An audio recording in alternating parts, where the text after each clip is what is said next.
Huawei is continuously expanding the reach of Harmonyos operating system and upgrading the smartphone devices over it via closed and public beta testing. Now, Huawei has begun the Harmonyos 2.0 beta for 4-year-old Huawei devices that belongs to Huawei P10, Mate 9 series and more. According to the information, the first Harmonyos 2.0 beta upgrade these 4-year-old devices directly from MUI 9.1 to Harmonyos 2.0 version 2.0.0.55 and will surely bring a new colors of joy and excitement. So, let's take a look at the eligible devices. Huawei Mate 9, Huawei Mate 9 Pro, Mate 9 Porsche Design, P10, P10 Plus, Enjoy 9 Plus and Nova 3.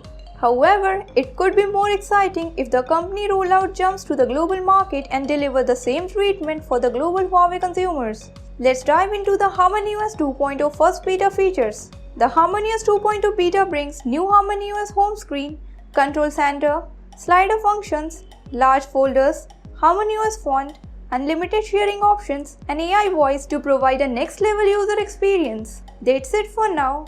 If you like this video, then press the like button, comment below, press the bell icon and subscribe to our channel.